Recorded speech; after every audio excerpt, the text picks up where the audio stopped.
रिहायशी इलाके में आ जाता है तब इसका असर बहुत ज्यादा होता है। और ये बात सही है कि 7 या 7 से ज्यादा वाले भूकंप बहुत कम आते हैं, लगभग 4 से 5 बार ही साल में आप आते हैं। तो क्योंकि ये जिस क्षेत्र में आया वहां पर जो प्लेट की थिकनेस थी, जहां पर कि एक प्लेट दूसरे प्लेट से रगड़ रही थी, जिसको हम लोग भूवैज्ञानिक भाषा में स्ट्राइक स्लिप कहते हैं, वो स्ट्राइक स्लिप के अलोंग उसके के साथ साथ वो स्लिप करा। इसको यूं समझिए कि जैसे ये दो प्लेट आसपास में है तो सरफेस पे ये यूं करके बढ़ गया, और उसके कारण ये भूकंप आया। अब क्योंकि यह क्षेत्र, जैसा मैंने कहा, इसके पास में भी बहुत सारे भ्रंश हैं या फॉल्ट्स हैं, हम्म। और इसके उत्तर में भी है।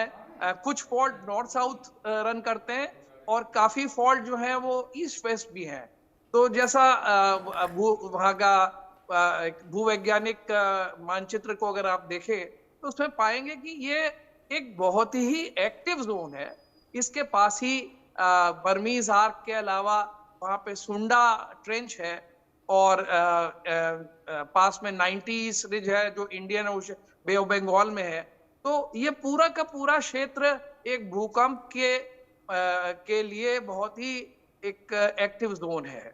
तो जो इधर कुछ दिनों में ज्यादा अर्थक्वेक आ रहे हैं वो उन क्षेत्रों में आ रहे हैं जहां पे कि जान माल का हानि हो रही है। इसलिए हम लोग ज्यादा कंसर्न है, क्योंकि पृथ्वी का लगभग 3/4 हिस्सा समुद्र से घिरा हुआ है, तो समुद्र के नीचे भी भूकंप आते हैं। हम्म। तो ऐसा नहीं है कि केवल लैंड पे ही आते हो, मगर जब लैंड पे आते हैं तो उसकी तबाही बहुत होती है, जो हम लोग देख रहे हैं। जो अनुमान लगाया जा रहा है मेरे समझ से लगभग 1 लाख लोग अफेक्टेड होंगे।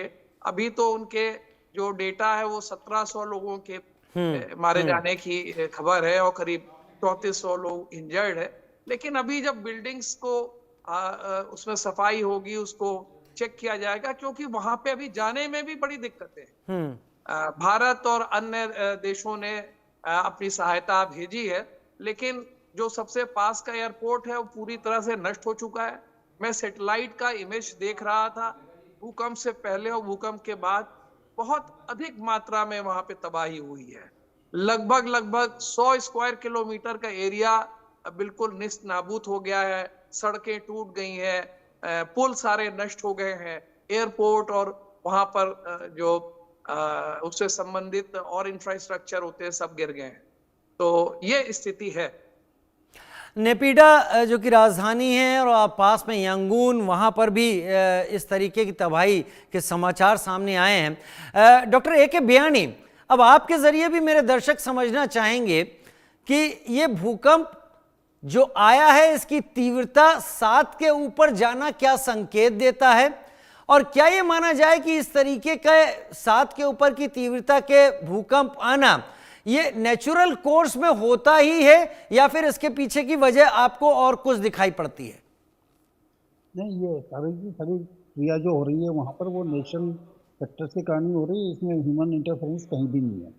और जहाँ तक 7 का भूकंप आया इस क्षेत्र में, तो ये पिछले 100 साल में कम से कम 6-7 इस तरह के रिकॉर्ड हैं जहाँ पर 7 या 7 के आसपास के भूकंप या 7 से थोड़ा अधिक के भूकंप आए हैं। और इसके साथ साथ एक चीज़ और है, जो यहाँ का पोटेंशियल अर्थक्वेक है, यानी जो मैक्सिमम मैग्नीट्यूड का है उसका 8.6 तक का आकलन है। इसका मतलब ये कि जो अभी है इससे कम से कम 10 गुना और अधिक भूकंप की तीव्रता भी संभव है इस एरिया में। जो भूवैज्ञानिक और भू भौतिकी शास्त्री जो हैं उनका ये असेसमेंट है। 8 से लेके 8.3 तक तो एक्सपेक्टेड हो सकता है इस एरिया में कभी भी, और 8.6 मैक्सिमम जा सकता है। अब सवाल ये कि ये जो भूकंप आ रहे हैं ये इतनी तीव्रता के क्यों आ रहे हैं, तो इसका कारण ये कि यहाँ की टेक्टोनिक प्लेटिंग यानी जो आंतरिक बनावट है पृथ्वी की, वो इस तरह की भूकंपों को सपोर्ट करती है। जैसा कि अभी बताया गया कि ये स्ट्राइक जो फॉल्ट में आया, इसका मतलब कि एक चट्टान दूसरी चट्टान पर सरकी है।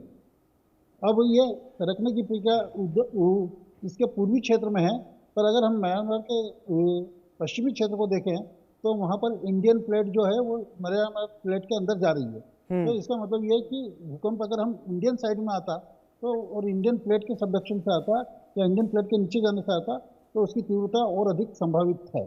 तो ये कोई अनएक्सपेक्टेड नहीं है, ये यहाँ की टेक्टोनिक सेटिंग है या जो संरचना उसके हिसाब से ये काम चल रहा है। और ये भूकंप आते रहेंगे, कोई ये कहे कि ये नहीं आएंगे तो ऐसा नहीं है। ये हजारों साल तक, लाखों साल तक आएंगे जब तक इस तरह की टेक्टोनिक सेटिंग यहाँ पे मौजूद है। और जहाँ तक अभी भूकंप की फ्रीक्वेंसी बढ़ने की बात है, तो मैं यहाँ पे एक चीज़ कहना चाहूँगा कि हिंदुस्तान में भी करीब करीब हर रोज़ 3 या 3 से आसपास 3 से 4 के बीच के रोजाना भूकंप रिकॉर्ड होते हैं। पर वो खबर इसलिए नहीं बन पाते क्योंकि वो इसी जगह आ रहे हैं जहाँ से कम्युनिकेशन भी मुश्किल है, या जहाँ पे इंफॉर्मेशन नहीं है, या जहाँ पे आबादी बहुत कम है। तो 3 से 4 का भूकंप तो करीब करीब हर रोज आ रहा है, अगर यहाँ के इंडिया के सेस्मोलॉजिकल रिकॉर्ड देखें तो आप। तो पर वो उतने 3 से 4 के कोई उतने ज़्यादा रिस्की नहीं होते, इसलिए वो ये प्रोमिनेंस में नहीं आ पाते हैं।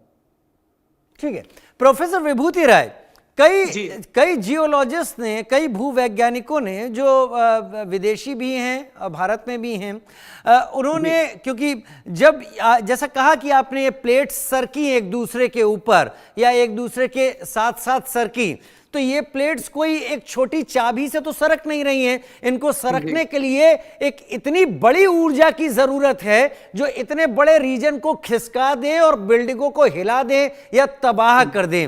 उनका अनुमान है करीब 334 या 300 से ज्यादा एटम बम अगर एक साथ फटते हैं और तब जितनी एनर्जी रिलीज होती है उतनी इसमें रिलीज हुई होगी। क्या आपका भी ऐसा ही मानना है?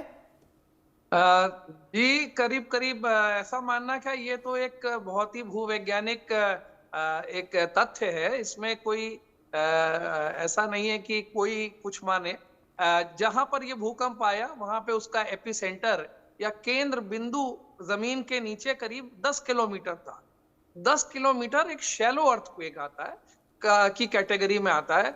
अर्थक्वेक 50, 60, 70 किलोमीटर गहराई पे भी आ सकता है, परंतु क्योंकि यह बहुत ऊंची या बहुत कम डेप्थ पे था, इसलिए इससे जो भी ऊर्जा निर्गत हुई उस ऊर्जा ने भयंकर तबाही मचाई। जो अर्थक्वेक का एपिसेंटर जितने सरफेस के क्लोज होता है उसका उतना ही ज्यादा असर होता है।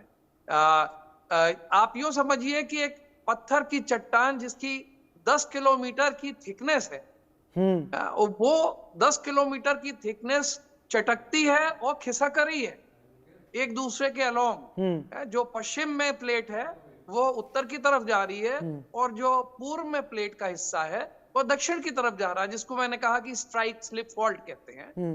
तो ये जो स्ट्राइक स्लिप फॉल्ट जहां पर अकर किया, ये सीधे नीचे म्यांमार से लेकर के और लगभग भारत के आसपास नॉर्थ पूर्वोत्तर क्षेत्र में वहां तक लम्बान से चला जाता है, नॉर्थ साउथ के स्ट्राइक में। तो ये पूर्व में भी और इसके पैरेलल बहुत सारे भ्रंश हैं, फॉल्ट्स हैं। तो ये कहना कि, और ये जो अराकान योमा की जो पहाड़ियां हैं जहां पर कि ये क्षेत्र बसा हुआ है, ये पूरा का पूरा इसी वजह से बना हुआ है। अगर हम आपको एक वृहद रूप से बताना चाहें तो जो भारत का भूखंड है या भारतीय भूभाग है और वो उस प्लेट का हिस्सा है जिसको हम इंडो ऑस्ट्रेलियन प्लेट कहते हैं, तो वह लगभग आप यूं समझिए कि 200-250 मिलियन ईयर से ये उत्तर और पूर्वोत्तर दिशा की तरफ बढ़ रहा है और उसके कारण जो पूर्वोत्तर